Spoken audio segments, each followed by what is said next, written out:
Oui, bonjour chers tous. Je voudrais vous lire la plainte déposée contre M. Bahati Lukwebo, le dauphin constitutionnel de M. Félix Tshisekedi et président du Sénat. Transmis copie pour information à M. Félix Tshisekedi. La plainte ou la lettre a été adressée à M. le procureur général près la Cour de cassation à Kinshasa, Gombe. Objet: plainte contre M. Bahati Lukwebo, président du Sénat, pour notamment destruction méchante, flagrante de ma propriété 6 avenue Tchachi, au numéro 50, commune de la Gombe, D023, bar 16547, bar PGCCA, bar MVM, parquet général près la Cour de cassation. Monsieur le procureur général, permettez-moi de vous remercier pour avoir accepté de considérer aussi diligemment le contenu de ma lettre du 30 janvier 2023 relative à l'occupation illégale et à la démolition de ma propriété identifiée en concerne. Lettre adressée à son Excellence, Monsieur le Président de la République du Congo, chef de l'État, et vous destinée en copie, voire côte 1 à 3. Puis-je vous prier de bien vouloir joindre au dossier instruction ouvert à votre office sous le numéro D023 bar 16547 bar PGCCA bar MVM la présente plainte à charge de propriété dont il vient de détruire méchamment le bel et solide construction qui y était érigée, tout en sachant que la propriété en question appartient à mon défunt époux Jean Gouze à Carlibande, qui me fait la léguer. Le fait des destructions aussi méchantes sont prévues et punies par les dispositions de l'article 110 du Code pénal congolais, livre 2. En ces termes, quiconque aura détruit, renversé ou dégradé par quelque moyen que ce soit, en tout ou en partie, de bâtiments, ponts, digues, chaussées, chemins de fer, machines, appareils télégraphiques ou téléphoniques, ou autres constructions appartenant à autrui, sera puni d'une servitude pénale de 5 ans au maximum et d'une amende de 25 à 1000 zaïrs ou d'une de ces peines seulement. En effet, M. Bahati, Modeste Bahati, alors DGA de la Banque agricole, et plus tard mon vice-ministre à l'agriculture sous le gouvernement Kengo 1994-1996, est venu plusieurs fois dans la propriété qu'il vient de détruire, soit pour y rencontrer mon époux, soit pour voir son chef hiérarchique, ministre de l'Agriculture que j'étais. Pour votre gouvernement, le 10 avril 1994, le président de la République, maréchal du Zaïre, a, par lettre datée du 10 avril 1994, décidé de céder à titre définitif et gracieux à M. Jean Gouze à Carlibande, la villa située sur numéro 50, avenue Tchachi, zone de la Gombe, voire côte 4, lettre du président de la République, maréchal du Zaïre.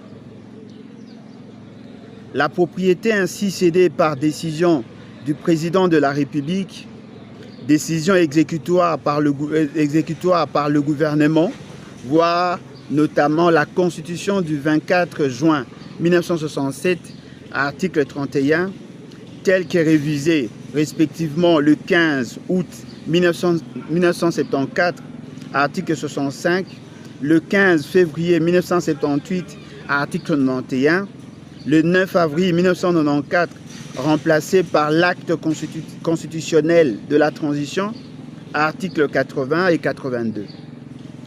Appartenait à la Banque zaïroise du commerce extérieur, BZCE en sigle, et faisait partie en conséquence du domaine privé du patrimoine immobilier de l'État.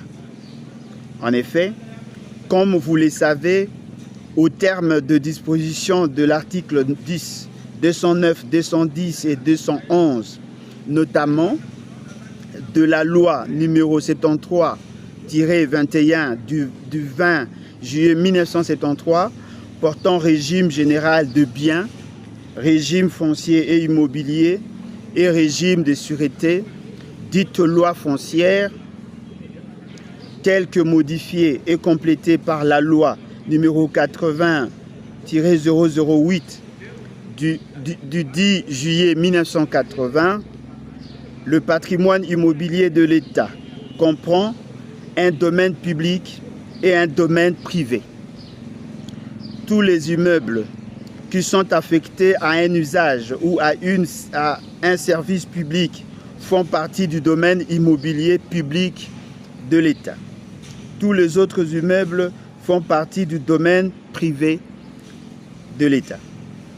Traitant des règles de compétences relatives à la gestion de biens immobiliers de l'État, la loi dite foncière dispose sur pied de son article 217 que cette gestion relève de la compétence soit de l'administration publique, soit de l'organisme public créé à cet effet, soit de sociétés mixtes immobilières. Les conditions et modalités auxquelles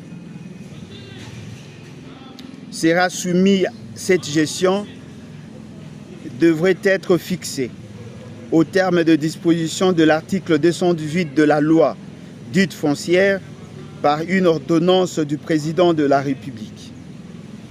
S'agissant de l'administration publique, traitant de la gestion de terres par celle-ci, article 182, la loi dite foncière précise en son article 193 que les concessions de terres gérées par les administrations publiques, concessions ne sont valables que si elles sont accordées. 1. Par contrat approuvé par une loi pour le bloc de terre rurale égaux ou supérieurs à 10 000 hectares et pour le bloc de terre urbaine égaux ou supérieurs à 100 hectares. 2. Par contrat validé par ordonnance du président de la République pour le bloc de terre rurale supérieur à 1000 hectares et inférieur à 2000 hectares et pour le bloc de terre urbaine supérieur à 50 hectares et inférieur à 100 hectares. Du reste, au terme de disposition de l'article 6 de l'ordonnance numéro 77-040 du 22 février 1977, fixant les conditions d'octroi de concessions gratuites en faveur de Zaïrois qui ont rendu de services éminents à la nation, le président de la République a le pouvoir de prendre d'office une décision agréant tous Zaïrois de son choix au bénéfice de la concession gratuite et faire part de sa décision au commissaire d'État ayant les affaires foncières dans ses attributions. Celui-ci signe alors avec les bénéficiaires un contrat de concession ou achemine le dossier vers l'autorité compétente.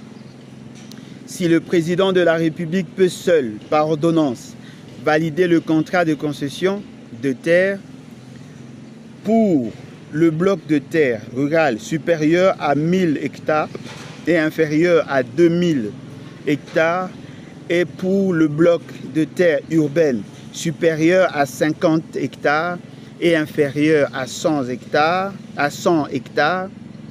voire prendre d'office une décision accordant une concession à tous aérois, il peut a fortiori désaffecter un bien immobilier qui fait partie du domaine privé de l'État. C'est ainsi que le raisonnement a fortiori se justifie amplement. Qui peut le plus, peut le moins. C'est ici que le raisonnement a fortiori se justifie amplement. Le moins peut le moins. En tout état de cause, la décision de cession ou de donation à titre gracieux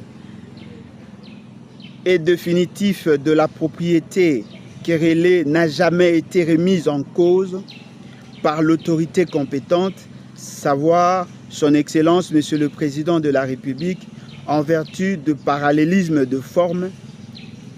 Par ailleurs, une telle décision constituant un acte de gouvernement, elle n'est susceptible d'aucune action en justice. Voir à ce sujet la décision rendue par la Cour supérieure de justice qualifiant l'acte de gouvernement, la décision du bureau politique, organe du impair, parti État, ayant expulsé un sujet ouest-africain dont l'immeuble lui appartenant a été en conséquence vendu et revendu. CSJ RC 114/TSR 29 septembre 2006. Affaire procureur général de la République, c'est Aldadji Dabo Magambo, bulletin des arrêts de la Cour supérieure de justice, année 2004-2029, tome 1, année d'édition 2010, page 310-314. Des expressions telles que le fait de prince ou l'acte de souveraineté du gouvernement ont été utilisés pour faire obstacle au recours juridictionnel et autres contre la décision semblable à celle du président de la République, maréchal du Zaïre, prise en faveur de son défunt mari, auquel une cession a été faite, à titre gracieux et définitif de la propriété qui m'appartient par donation testamentaire, voire V. Kangulumba, édition, la loi du 20 juillet 1973 portant régime général de biens, régime foncier et immobilier et régime des sûretés au Congo 30 ans après. Quel bilan essaie d'évaluer Louvain, La Neuve et Kinshasa, Academia, Brilinde et Kazi, page 78. Par la donation entre vifs, conforme par ailleurs aux dispositions de l'article 49 de la même loi, faite par la décision sus-évoquée du président de la République, la villa 6, numéro 50 de l'avenue Tchatchi, a été sortie du patrimoine immobilier privé de l'État pour devenir, par cet acte de cession en droit foncier, cette cession constitue l'un des actes translatifs de la propriété avec le testament et même l'acte de vente. la propriété de M. Jean Gounze à Carlibond. Effectivement, au terme de disposition de l'article 213 et 214 de la loi foncière susventée, la cession est l'acte par lequel l'État transfère son droit de propriété. À cet égard, il a été jugé, s'agissant de l'acte de vente, par rapport au certificat d'enregistrement, de façon à le rendre inattaquable, l'acte transitif et translatif du droit de propriété et le pacte de vente, lequel renferme la volonté de partie et fait la loi de celle-ci. KIN RCA 788, 25 août 1977, in Kengo Wadondo, Mercurial, page 36, cité par V. Kangulumba, édition La Loi du 20 juillet 1973, portant régime général de biens, régime foncier et immobilier et régime de sûreté au Congo. 30 ans après, quel bilan? Essai d'évaluation, Louvain, La Neuve et Kinshasa, Academia Brilande et Kazi, page 139. In specie casu, la donation me fait de la propriété en question. Par testament du 16 juin 2003, par mon défunt époux, alors encore en vie, code 5 à 7, m'a conféré le droit de devenir propriétaire, droit prévu par les dispositions de l'article 239 de la même loi dite foncière. Au sujet de ces droits, la doctrine et la jurisprudence congolaise reconnaissent aux titulaires de droit à devenir propriétaire le pouvoir de passer valablement divers contrats. Il peut même hypothéquer l'immeuble avant la mutation effective qui se fera par l'établissement du certificat d'enregistrement, voire J bar P bar qui fois bala tequilaza ya. Droit civil, le bien du certificat droit civil, le bien total et tome 1, le droit réel foncier. Lubumbashi, 2e édition, Poule 2015, numéro 728, page 372.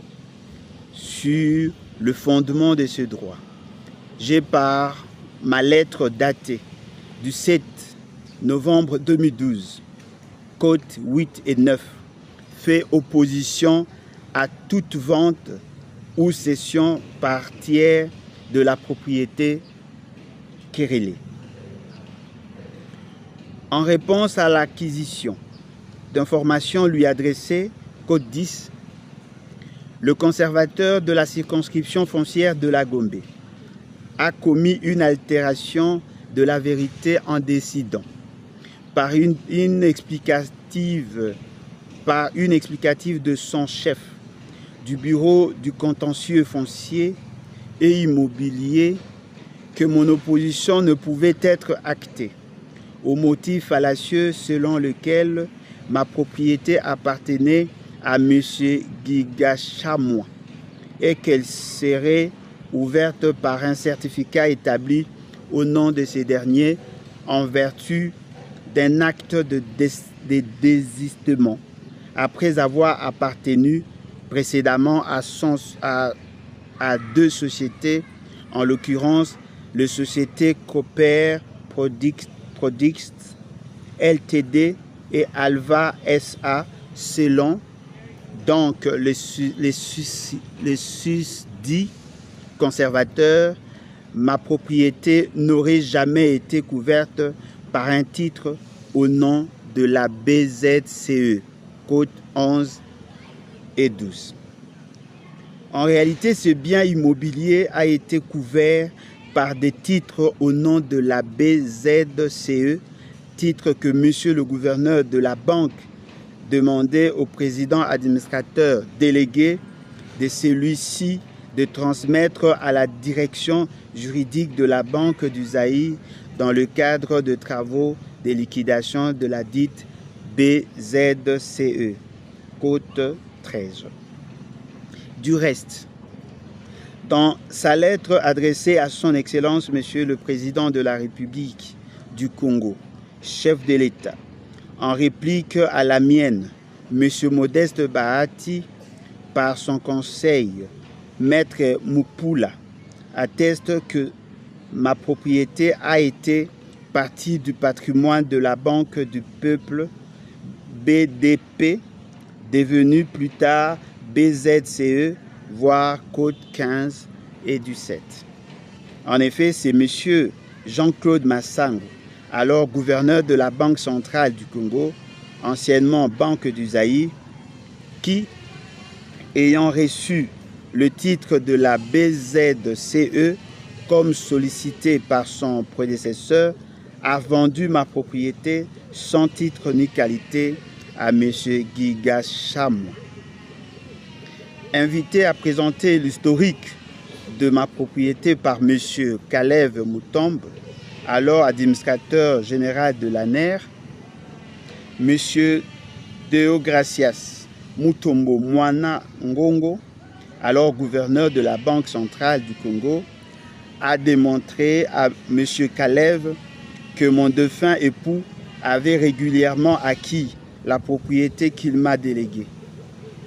L'administrateur général de l'ANER m'a lui-même fait part de cette conclusion du gouverneur de la Banque nationale dans son bureau à l'ANER.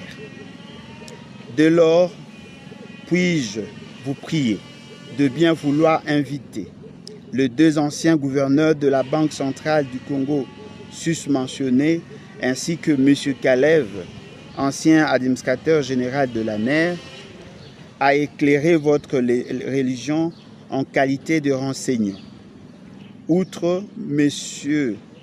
Modeste Bahati, qui pourrait être entendu dans une procédure de flagrance pour des faits infractionnels de destruction méchante, notamment de même que le conservateur de la Gombe pour notamment faux en écriture. Puis-je par ailleurs vous prier de bien vouloir faire cesser les destructions qui se poursuivent par réquisition d'informations en attendant la poursuite et la clôture des instructions. Dans cette espérance, je vous prie de croire, Monsieur le procureur général, à l'expression de ma considération distinguée. Wivin Landu Kavidi. Merci.